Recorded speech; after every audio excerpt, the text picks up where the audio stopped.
Natukom il-lejla tajba.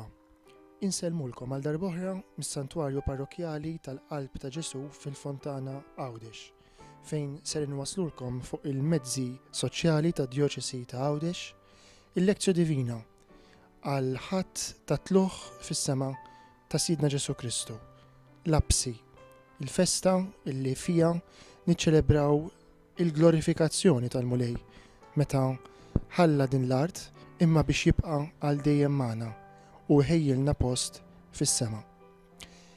Il-Lezzjo Divina tal-lejla se titmexxa minn Monsinjur Daniel Xerri, Arċipriet tal-Parroċċa ta' San Ġwan Battista fix-Xewkija. Nistednukom tibqgħu magħna sabiex inħallu l-kelma tal-Alla iddawwalna għal ħajjitna.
Fl-isem tal-Missier u tal-Iben u tal-Ispirtu Santu, il-mulej magħkom. Missier Qaddis infaħruk u nroddulek ħajr tal-li llum qiegħed issejħilna u tiġborna hawnhekk f'isem ibnek Ġesu. Qabel tela s-sema ibnek bad lill-Apostli xandru lil kulħadd il-bxara tajba tal-Evanġelju. U aħna l-lejla missier qegħdin hawn sabiex nismemgħu u nilqgħu fil-ħajja tagħna din l-aħbar it-tajba, l-Evanġelju ta' ibnek Ġesu. Għatina l-Ispirtu Qaddis tiegħek ħajkunu li jiddisponi l-qalb tagħna biex tilqa din il-kelma. U int minn naħa tiegħek missier kompli wettaq u akkumpanja din il-kelma bis-sinjali, bil-mirakli li jint taf tagħmel. Għalej mill-Vanġelu skont San Mark. F'dak iż-żmien Ġesu wera ruħu l-11 u qalilhom: morru fid-dinja kollha xandru l-Evanġelju lil-ħolqien kollu. Min jemmen u jitgħammed isalva, iżda min ma jemminx ikun ikkundannat. U dawn huma s-sinjali li jsieħbu lil dawk li jemmnu f'ismi ikeċċu x-xjaten, jitkellmu b'isna ġodda, jaqbdu żrib b'idejhom u jekk jixorbu xi xorb li jġib il-mewt ma jagħmlilhomx ħsara. Iqegħdu jdejhom fuq il-morda u dawn ifiequ. U hekk il-mulej Ġesu wara li kellimhom kien imtella fis-sema u qgħad fuq in-naħa tal-lemin ta' Alla. Huma mbagħad marru jippritkaw kullimkien. Il-mulej kien jaħdem magħhom u wettaq il-kelma bil-mirakli li kienu jsiru magħha. Il-kelma tal-mulej.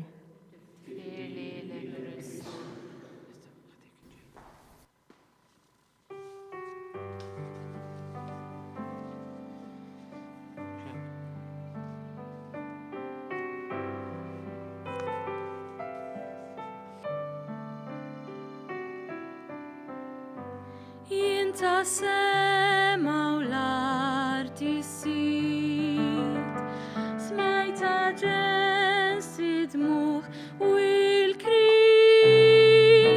kull min jgħix fid-dlam u id-dnub, neħil sufis,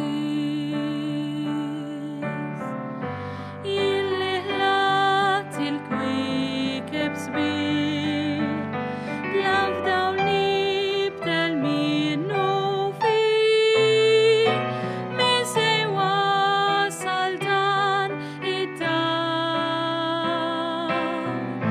nibat lil min, ħdejk jien ġejt mulej, li trid mulej, leħnek smajtu fil-ħemda tal-lejl. Jien immur fejn trid, jekk tmexxini int, f'qalbi nos il-poplu l-int għażilt.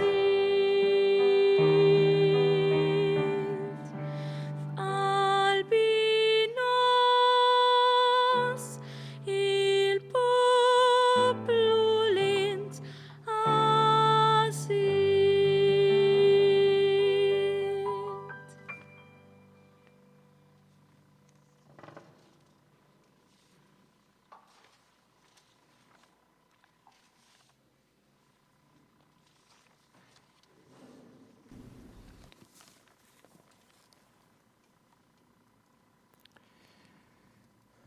Is-silta li tħabritinna f'dan il-ħadd fis-solennità ta' tluħ il-mulej fis-sema hija proprju l-konklużjoni tal-Vanġelu ta' San Mark. Però tajjeb inkunu nafu illi din hija t-tieni konklużjoni ta' dan il-Vanġelu għaliex San Mark kien għamel konklużjoni oħra li bija temm il-Vanġelu tiegħu. Kien iktar żmien wara illi l-komunità ta' Marku ħasset il-bżonn illi iżżid ma' dak il-Vanġelu diġà miktub konklużjoni oħra li tiġbor fija ġabra fil-qosor tad-deriet illi Ġesu għamel dakinhar stess li qam mill-mewt u ma' din tagħmel referenza għat-tluħ ta' Ġesu fis-sema. Qed niġbed l-attenzjoni tagħkom fuq dan il-fatt għaliex biex nifhmu s-sens ta' dak li jrid jgħidilna dal-Vanġelu rridu nifhmuh fil-kuntest tiegħu. San Mark kien spiċċa l-Vanġelu tiegħu bir-rakkont tan-nisa twajba li fħatti lejt filgħodu jmorru ħdejn il-qabar, isibu l-ġebla mneħħija u mbagħad jaraw lil dak l-anġlu illi jgħidilhom għaliex tfittxu il-ħajjin qalb il-mejtin mhuwiex hawn. U mbagħad jagħtihom missjoni l-anġlu jgħidilhom morru għatu l-aħbar lil ħutu illi hu se jmur il-Galilija qabilkom. Però San Mark jikkonkludi propju b'dawn il-kelmiet u jgħid huma ħarġu l-barra mill-qabar u dbedu bġirja waħda mill-qabar għax kellhom roda fuqhom u baqgħu imbelħin bil-biża' u ma qalu xejn lil ħadd għax beżgħu. Timmaġinaw kieku l-Vanġelu kellu jispiċċa u jibqa' b'dan il-mod? Donna kważi missjoni falluta. In-nisa twajba li ma jwettqux il-kmand li jagħtihom l-Anġlu. U għalhekk il-komunità ta' Marku tħoss il-bżonn illi żżid silta oħra, illi l-Knisja sa mill-bidu dan importanti inżommu f'moħħna, sa mill-bidu l-Knisja rrikonoxxiet din il-konklużjoni tal-komunità bħala ispirata, imnebħa mill-Ispiritu Santu, u għalhekk mill-bidu aċċettata bħala parti mill-Vanġelu, parti mill-Iskrittura mqazza, u għalhekk m'hemmx dubju illi għalina hija kelma ta' Alla. X'żiedet il-komunità ma' dan ir-rakkont ta' San Mark? Tgħidilna wara li qam mill-mewt filgħodu kmieni fl-ewwel jum tal-ġimgħa, Ġesu der l-ewwel lil Marija ta' Magdala, din marret tħabbar kollox lil sħabu, imma dawn meta semgħuha tgħid li hu kien ħaj u li ratu ma jemnuhiex. Issa ninnutaw din l-enfasi. Jekk in-nisa beżgħu jagħtu l-aħbar u ma qalu xejn il-ħadd, issa qed jgħidilna illi d-dixxipli ma jemnux l-aħbar li Ġesu qam mill-mewt. Wara dan wera ruħu taħt sura oħra li l-tnejn minnhom huma sejrin bil-mixi lejn ir-raba'. U hawnhekk ir-referenza hija ċara għad-dixxipli ta' Emmaus. Huma reġgħu lura u taw l-aħbar lill-oħrajn imma lanqas lil dawn ma jemnuhom. Interessanti. L-apostli li jsibuha daqshekk jibsa biex jemnu. U mbagħad niġu għar-rakkont tal-lum. Ikompli fil-fatt il-Vanġelu jgħidilna fl-aħħar wera ruħu lil-11 stess waqt li kienu fuq il-mejda. U ċanfarhom tal-li kienu nieqsa mill-fidi u hekk rashom jibsa li ma jemnux lil dawk li kienu rawh wara li qam mill-mewt. U qalilhom morru fid-dinja kollha. U hawnhekk jibda il-Vanġelu li smajna llum fil-quddiesa. Għaliex rid impoġġi dan il-kuntest, għaliex importanti nifhmu li din il-kelma jew aħjar din il-missjoni morru fid-dinja kollha u xandru l-Evanġelju lil bnedmin kollha, lil ħolqien kollu, qed jgħidha propju lil dawn in-nies illi kienu għadhom qed isibuha daqshekk diffiċli li jemmnu fih. Għaliex in-nuqqas ta' fidi tagħhom ma tantx ma kienx sempliċement f'dawk in-nisa li marru jtuhom l-aħbar jew fid-dixxipli ta' Emmaus, imma f'Ġesu innifsu. Kienu għadhom isibuha tqila biex jemmnu l-kelma li kien qalilhom Ġesu li hu kellu jqum mill-mewt. U propju lil dawn Ġesu jafda il-missjoni tiegħu. B'dan quddiem għajnejna ejjew issa nidħlu ftit iktar fil-fond ta' din il-missjoni li tintrabat ma' dak li qegħdin niċċelebraw illum, it-tluħ ta' Ġesu fis-sema. San Mark jiġbor il-misteru li qed niċċelebraw illum f'sentenza waħda x'in jgħidilna u hekk il-mulej Ġesu wara li kellimhom kien imtella fis-sema u qagħad in-naħħa tal-lemin ta' Alla. Però qabel jitla s-sema, Ġesu iħalli fidejn dawk li huma tiegħu, dawk li kien għażel, il-missjoni tiegħu. Ġesu jibgħathom. Jgħidilhom morru fid-dinja kollha xandru l-Evanġelju lil ħolqien kollu. Morru. Jibgħathom. Ġesu innifsu kif nafu kien il-mibgħut tal-missier. Bħalma l-missier bat lili, hekk jien nibat lilkom. Eżies, aħna mibgħutin ukoll.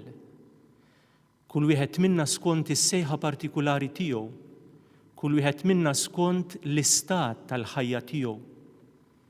Imma lil kull wieħed u waħda minna l-mulej qiegħed jibatna. Qed jibatna hemmhekk fejn ngħixu, f'dik ir-realtà konkreta tal-ħajja tagħna, fil-familja, fuq ix-xogħol, fl-università, ma' sħabna, mal-ġirien. Aħna li nemmnu f'Ġesu, aħna mibgħutin. Ġesu jafdalna missjoni partikulari. Ninnutaw ukoll l-universalità ta' din il-missjoni li Ġesu jafda lill-apostli, jgħidilhom morru fid-dinja kollha, u xandru l-Evanġelju lil ħolqien kollu. Mela ħadd esklus u xejn esklus. L-aħbar it-tajba tas-salvazzjoni tittilħaq l-ewwel nett lil kull bniedem. L-ebda bniedem u minnu,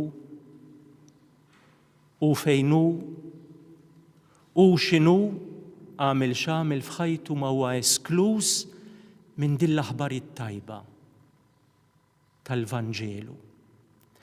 U mhux biss il-bniedem, saħansitra l-ħolqien għaliex is-salvazzjoni trid tilħaq lil ħolqien kollu. Forsi llum fi żmienna dil ħaġa nistgħu nifhmuha ftit aħjar. Illum nitkellmu ħafna mill-ekoloġija pereżempju. Ir-rispett lejn il-ħolqien. Biżżejjed inħarsu ftit madwarna biex nindunaw kemm id-dnub tal-bniedem għandu effett saħansitra fuq il-ħolqien. Jekk pereżempju jekk naraw kif ir-reba ta' ftit nies għal flus jew il-kilba ta' ftit nies għal poter tista' tasal biex teqret il-ħolqien. San Pawl fl-ittra lir-Rumani jgħidilna li l-ħlejjaq kollha qegħdin jistennew ħerqana id-dera ta' Ulitalla. Bit-tama illi l-ħlejjaq ukoll mhux biss il-bniedem, imma saħansitra l-ħlejjaq ukoll għad ikunu meħlusa mill-jasar tat-taħsir, mill-effetti tad-dnub jiġifieri, u jiksbu l-ħelsien tal-glorja ta' Wliet Alla. Meta Ġesu jibgħat lill-Apostli biex ixandru l-Evanġelju tiegħu lil ħolqien kollu fid-dinja kollha, interessanti ninnutaw illi Ġesu issa mhuwiex aktar is-suġġett dak li jxandar l-Evanġelju, imma issa sar l-oġġett tal-Vanġelu, dak li ħajjiġi jimxandar. Fi kliem ieħor l-Apostli aħna mibgħutin biex inxandru lil Ġesu. L-Evanġelju li hu Ġesu. Fil-fatt, San Mark jibda l-Vanġelu tiegħu propju b'din il-kelma. Il-bidu tal-Evanġelju ta' Ġesu Kristu li ben Alla, li tfisser l-Evanġelju li hu Ġesu Kristu li ben Alla. L-aħbar it-tajba, din hija l-aħbar it-tajba li aħna rċivejna u li nistgħu nirċievu kuljum u li aħna msejħin ngħaddu lill-oħrajn, inxandru lill-oħrajn. Però meta Ġesu jibgħat lill-Apostli, meta qiegħed jafdalhom dil-missjoni, x'qiegħed jurina hawnhekk? Il-fiduċja kbira li għandu fihom. Ġesu għandu fiduċja kbira fina. Rajna min kienu dawn in-nies.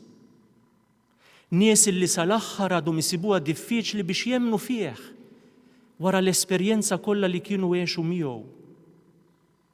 Wara s-sinjali, l-mirakli kollha li kienu rawh jagħmel. Wara l-predikazzjoni kollha li kienu semgħu minn fommu. Għadhom isibuha bitqila biex jemnu. Tant illi Ġesu jċanfarhom tal-li kienu nieqsa mill-fidi u hekk rashom jibsa. Rashom jibsa li ma jemnux saħansitra lil dawk li rawh wara li qam mill-mewt. Dawk li rawh u xorta m'emnuhomx. U propju lil dawn Ġesu qiegħed jgħid morru fid-dinja kollha. U xandru l-aħbar it-tajba, xandru l-Evanġelju li huwa jien lill-bnedmin kollha. Eżies faċli aħna wkoll inkunu nixbħu xi ftit lill-apostli fil-ħajja tagħna. Kemm drabi minkejja l-esperjenza kollha tagħna ma' Ġesu sa minn meta konna żgħar, fid-dottrina, fil-katekiżmu, fil-laqat, l-għaqdiet, fil-liturġija, bis-sem tagħna fil-quddiesa, min jaf kemm smajna l-kelma tiegħu fi pried kif eżerċizzi. Minkejja li saħansitra nirċevuh kuljum, aħna xorta nistgħu nsibuha diffiċli li nemmnu fih, jew li nemmnu li Ġesu huwa ħaj. Jien nemmen verament li Ġesu huwa ħaj fil-ħajja tiegħi. U iktar minn hekk, nemmen li Ġesu għandu fiduċja fija. Tgħidli ma jien tant midneb, jien tant dajjef, jien tant jiġuni dubji ta' fidi. Ġesu għandu fiduċja fija. Ġesu għandu fiduċja fik, għandu fiduċja f'kull wieħed u waħda minna. Għalhekk interessanti ninnutaw din il-qabża li jagħmel Ġesu waqt li ċanfarhom jibathom. Waqt li ċanfarhom għan-nuqqas ta' fidi tagħhom fih jafdalhom lilu nnifsu fil-kelma, fit-tħabbir tal-Evanġelju. Ġesu ma jagħmilhomx perfetti, imma jwiedhom li se jkun magħhom. Ġesu ma jagħmilx mirakli biex jibdilhom f'daqqa. Imma jafdalhom dil-missjoni meta għadhom hekk dgħajfin, però jwiedhom li se jkun magħhom. Eżies, Ġesu ma jistenniex li aħna nsiru perfetti biex imbagħad jafdanna l-missjoni tiegħu. Ġesu jafdana kif aħna.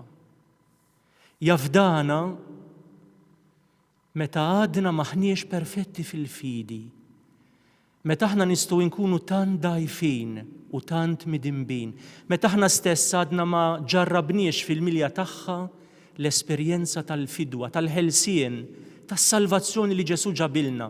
Iva Ġesu diġà jafdana lilna. U dan lilna mhux biss jagħmlilna kuraġġ eżies, imma wkoll iserħilna rasna għax nafu illi kull ftit tajjeb li aħna nistgħu nagħmlu, kull ġid li nistgħu nagħmlu, mhux ġej minna, mhux ġej bil-ħila tagħna, imma ġej minnu. U allura dak li jgħid San Pawl, jiena nifraħ meta jien dajjef għax bekk tidher fiha l-qawwa talla. Teżori f'ġarar tal-fuħħar, jgħid San Pawl. Aħna kollha kemm aħna ġarar tal-fuħħar, imma f'kull wieħed u waħda minna l-mulej poġġa dan it-teżor. Poġġa lilu nnifsu. Poġġa l-Evanġelju tiegħu, l-aħbar it-tajba tas-salvazzjoni biex ngħadduha lill-oħrajn. U jkompli jgħidilhom Ġesu u jgħid lilna: min jemmen u jitammet isalva, iżda min ma jemminx ikun ikkundannat. Forsi dil-kelma taħsadna tidher qawwija ħafna, imma x'irid jgħidilna Ġesu hawnhekk? Eżies ix-xandir tal-Evanġelju tal-aħbar it-tajba m'għandux bħala skop il-formazzjoni tal-intelligenza tagħna, imma s-salvazzjoni tagħna xi fisser. L-aħbar it-tajba li aħna nisimgħu u li nxandru m'għandix bħala skop illi tinfurmana fuq Ġesu, imma li tiffurmana tagħmilna nixbħu lil Ġesu, issalvana. Dan hu l-iskop tal-Vanġelu, tal-aħbar it-tajba li lilna jsalvana, jifdina. Għalhekk m'hemmx għalfejn tkun intelligenti u ta' ħafna skola biex tilqa' lil Ġesu fil-ħajja tiegħek, temmen fih u ssalva. Biżżejjed tiftaħ qalbek għali ħansi xi drabi huma jċkejknin l-iktar li jsibuha faċli jsalvaw, għax huma l-iktar li jiftħu qalbhom faċilment għal din l-aħbar it-tajba u jħallu l-Ġesu jsalvawhom. Eżies, biex inkunu ħabbara ta' Ġesu, tal-Evanġelju li Ġesu, rridu l-ewwel nilqgħu aħna f'ħajjitna din l-aħbar it-tajba. U allura nistaqsu xi tfisser għalija din l-aħbar illum, x'inhu għalija l-Vanġelu, din l-aħbar ta' salvazzjoni. Kif qiegħed jien nagħmel din l-esperjenza ta' fidwa fil-ħajja tiegħi, kemm qed inħalli lil Ġesu jeħlisni, jagħtini l-ħelsien fil-moħħ, fil-qalb tiegħi. U allura il-mulej jitlob minna li aħna niftħu qalbna biex nilqgħu l-kelma tiegħu, il-Vanġelu tiegħu, li aħna nemmnu.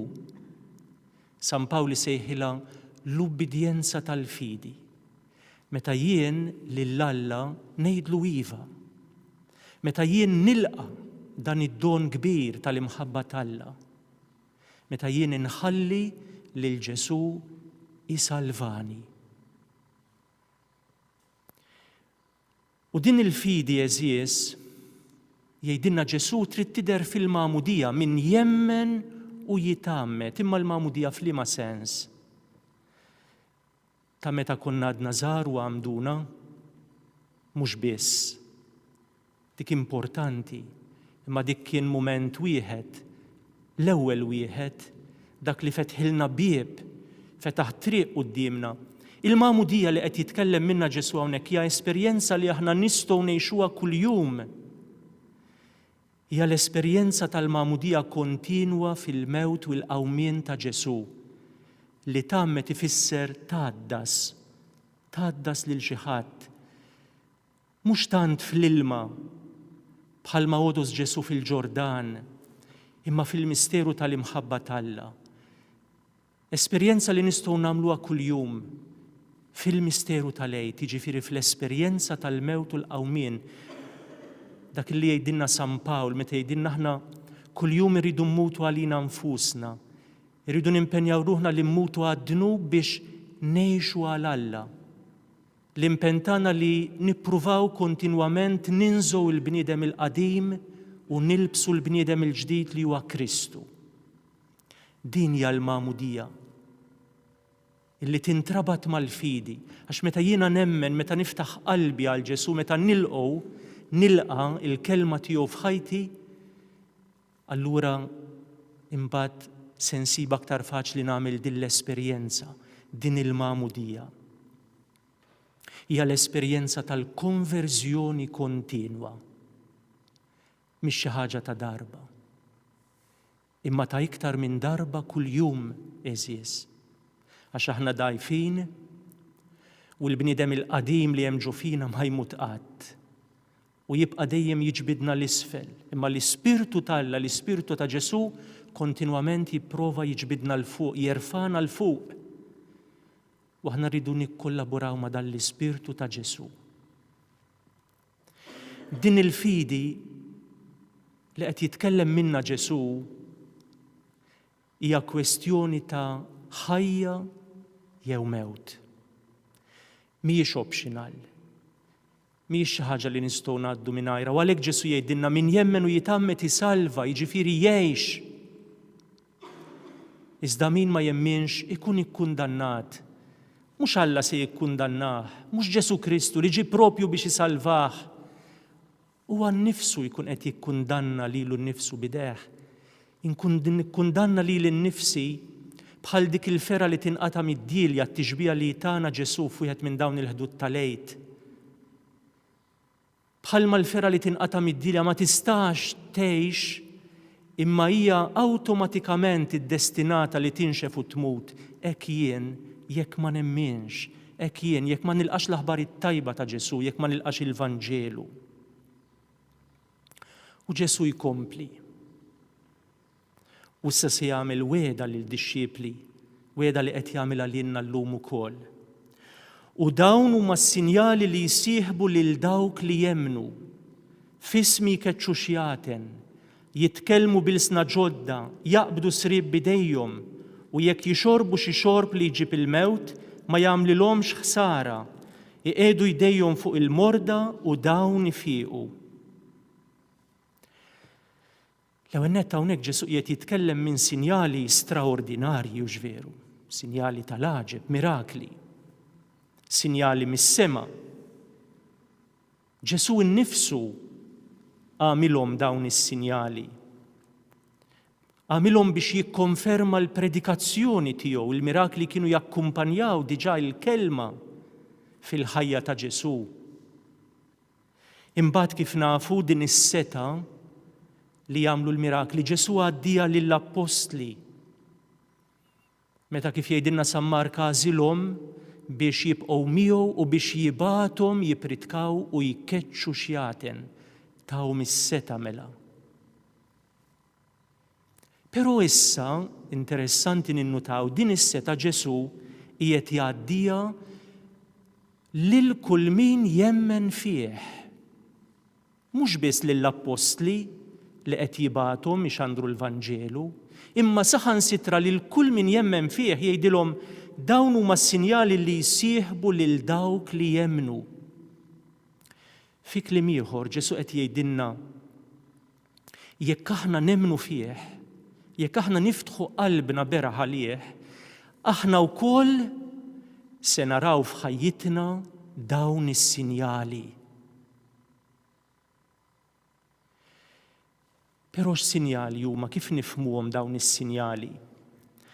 Ma rridux nifhmuhom biss f'sens materjali illi kienu jidhru fl-ewwel komunità, naqraw fl-Atti tal-Apostli li anke l-Apostli nfushom bis-seta mogħtihom lil Ġesu, bis-seta mogħtija lilhom minn Ġesu wettquhom dawn il-mirakli, però hija seta li rridu nifhmuha wkoll f'sens spiritwali. U li allura nistgħu anki aħna narawhom fil-ħajja tagħna. Ġesu jitkellem minn xjaten, srieb, velenu, mart. Huma realtajiet li jindikaw djufija u ħażen fil-ħajja tagħna. U li Ġesu qiegħed iwedna seta fuqhom.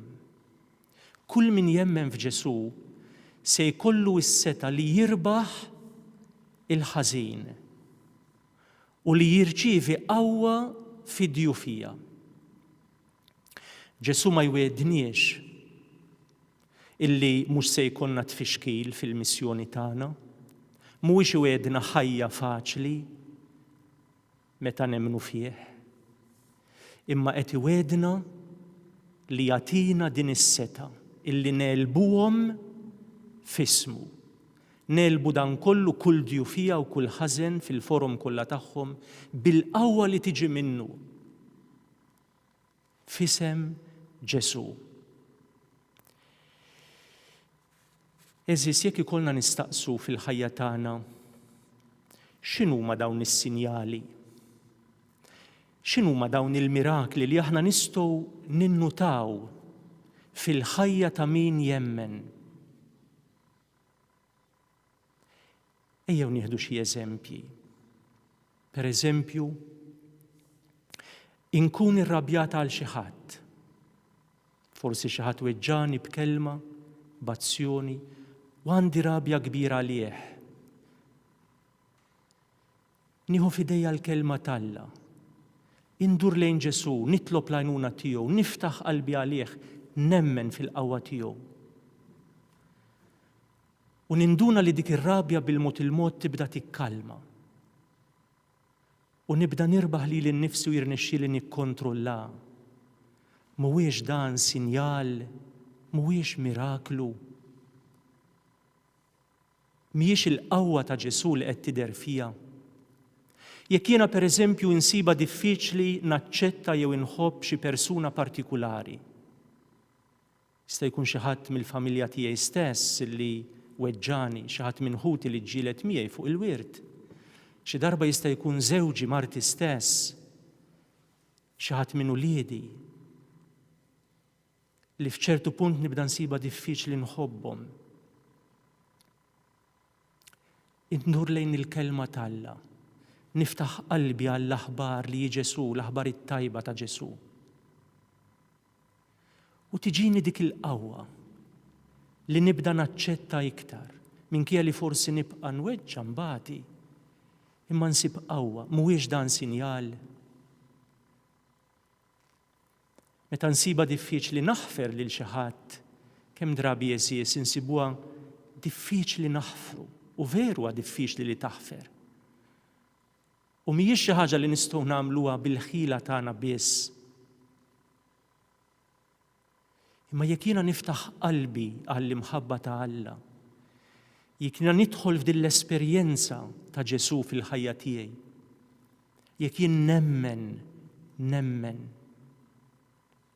anki hawnhekk qalbi tibda tinħall u bil-mod il-mod bħal fi proċess ta' fejqan, ninduna li ukoll qed infieq u nibda nsiba iktar faċli naħfer.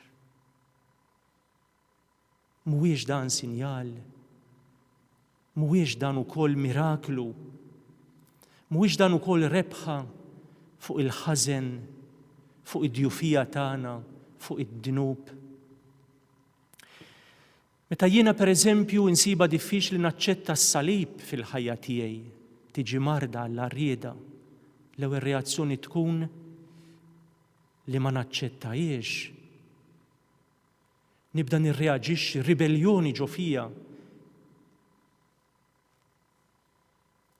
Imma mbagħad bil-mod il-mod forsi nsib rifuġġju fit-talb u nibda ninduna li qiegħed nikkalma.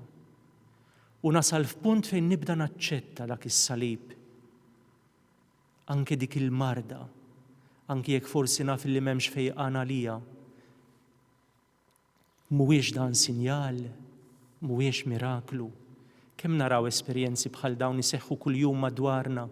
Eżis dawn huma mirakli. Dawn huma s-sinjali li jsieħbu lil dawk li jemmnu f'Ġesu. U meta fil-ħajja tagħna ngħaddu minn mumenti ta' dubji fil-fidi pereżempju, jiġuna mumenti ta' dlam. Quddiem problema kbira, nibdew naħsbu li Alla nsina, Alla telaqna. Nibdew niddubitaw lil Alla. Però mbagħad forsi anke kontra n-natura tagħna stess nagħmlu dak l-att ta' fidi fid-dlam. Mulej imma irrid nemmen fik. U nibda nara dawl, terġa' titwielet it-tama, mhuwiex dan miraklu, mhuwiex dan sinjal. Eżis, u nistgħu nibqgħu sejrin b'tant eżempji oħra. Mirakli li ħafna drabi jaħarbulna, ma nindunawx bihom, imma huma mirakli veri, għaliex huma azzjonijiet ta' Alla fil-ħajja tagħna, opra ta' Alla. Dawn huma s-sinjali li jakkumpanjaw lil dawk kollha li jemmnu. U aħna nistgħu narawhom fil-ħajja personali tagħna, imma wkoll fil-ħajja ta' dawk ta' madwarna li fosthom aħna mibgħutin biex inxandrulhom l-aħbar it-tajba tal-Vanġelu.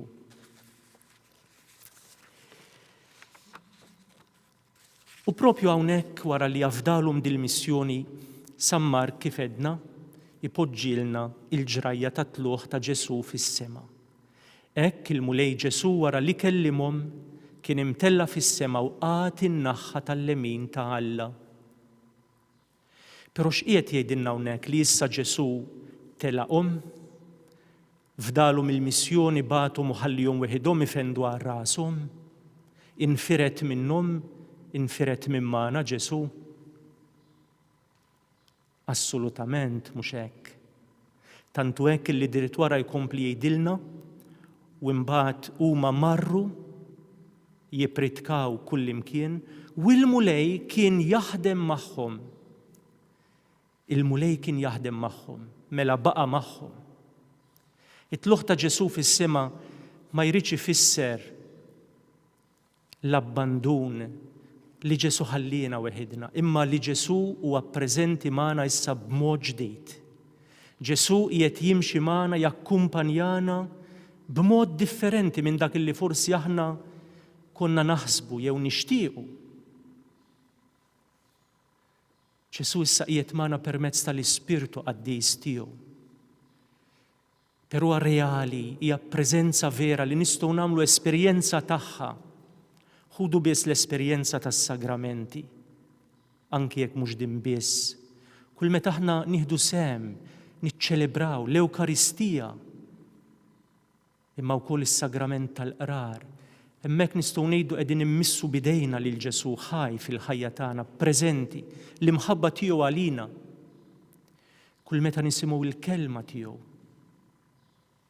Kull meta ninġabru fl-imkien biex nitolbu aħna nistgħu nħossuh preżenti fostna kif inhu bħalissa, b'mod veru, reali. Ġesu jakkumpanjana fil-fqir, fil-batut, fl-emarġinat. F'dawk il-persuni li xi drabi kif għedna nsibuha diffiċli nħobbuhom, anke f'dawk qiegħed Ġesu jakkumpanjana, qiegħed fihom għalina. Le Ġesu ma ħallinix weħidna. U si jagħtina l-qawwa biex niftħu qalbna u nemmnu fih, nilqgħu aħna l-ewwel il-Vanġelu tiegħu biex imbagħad inħabbruh propju b'din il-preżenza tiegħu, għalhekk qiegħed magħna. Il-mulej kien jaħdem magħhom u jwettaq il-kelma bil-mirakli li kienu jsiru magħha. Eżies ejjew nemmnu, ejjew din il-verità llum nemmnuha, Ġesu mhux biss se jibqa' magħna, mhux biss se jibqa' jaħdem magħna, imma se jibqa' wkoll li wettaq il-kelma tiegħu bil-mirakli li jsiru magħha.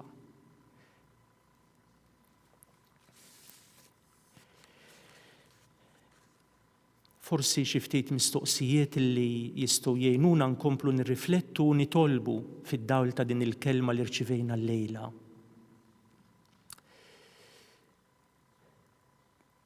Jiena l-mulej nħossu preżenti fil-ħajja tiegħi. Mhux sempliċement nemmen imma f'xi preżenza astratta iva nemmen li hemm Alla, li Alla jeżisti qed imexxi kollox, imma fil-ħajja konkreta tiegħi. Nemmen verament li hu preżenti, li qiegħed miegħi f'kull ċirkustanza, f'kull mument, anke meta l-inqas li naħseb li qiegħed miegħi. Inħossu l-mulej.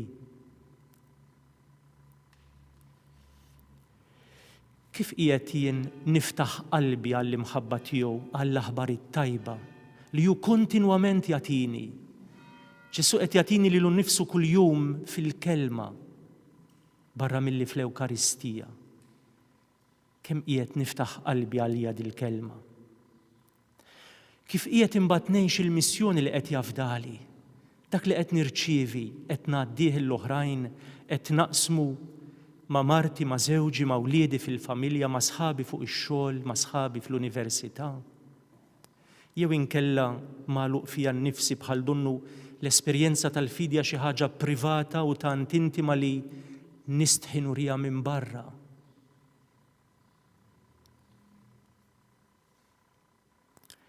U fl-aħħar nett eżies liema huma dawk is-sinjali li qegħdin jakkumpanjawni fil-ħajja tiegħi, liema huma dawk is-sinjali li l-mulej qiegħed jagħtini fil-ħajja tiegħi personali jew fil-ħajja ta' dawk ta' madwari, kapaċi nintebaħ bihom dawn is-sinjali.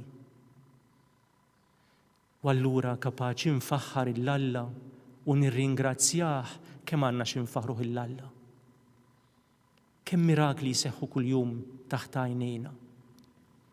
Hemm il-periklu eżis li jekk inkunu aljenati ma nindunawx bihom, u allura ma nfaħruhx il-Alla tagħhom. U hemmhekk aħna nibdew naqtgħu qalbna u naħsbu li aħna weħidna. Għax ma narawx, ma nintebħux bis-sinjali tal-preżenza u tal-azzjoni ta' Alla f'ħajjitna. Inħallu dil-kelma tkompli tinżel f'qalbna u narawx qiegħed jgħidilna l-mulej illum. U fid-dawl ta' dak li qed jgħid lill-mulej illejla, jien x'nixtieq ngħidlu.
Jew issa ntemmu din it-talba tagħna billi nitolbu t-talba li għallimna Ġesu, nitolbu flimkien ma' Ġesu bil-kliem li huwa stess ħallilna.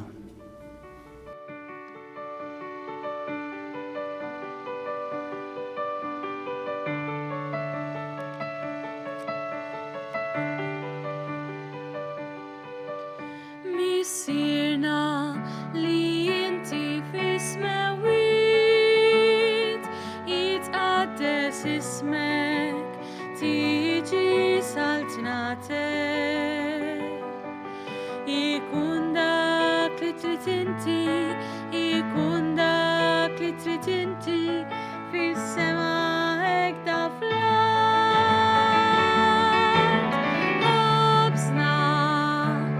Ħobżna ta' kuljum,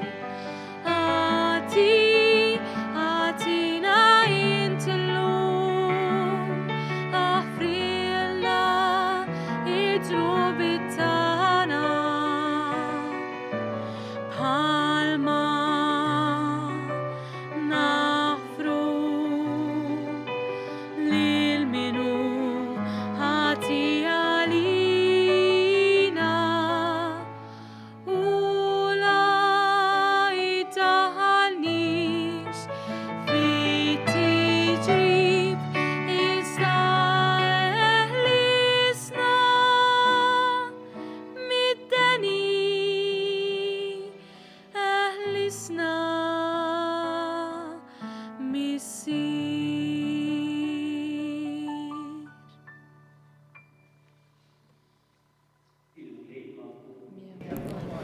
Iberikkom Alla li jista' kollox, il-Missier u l-Iben u l-Ispirtu Santu.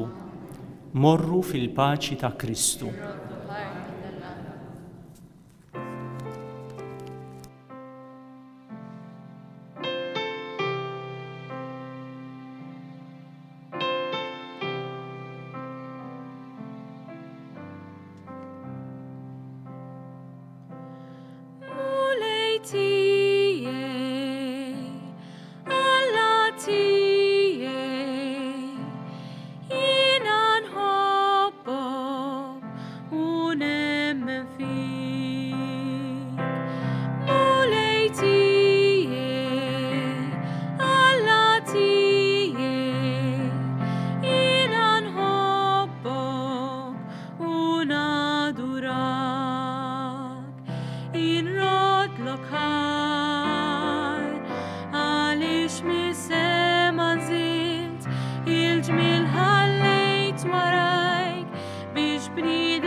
Elokai, għaliex dal-ħobs il-bejt sakemm itul iż-żmien iġbidna lejk Ġesu għax għandek biss il-permess li minn tiegħek għall-ħaj mulej tiegħek Alla tiegħek jiena nħobbok u nemmen fik.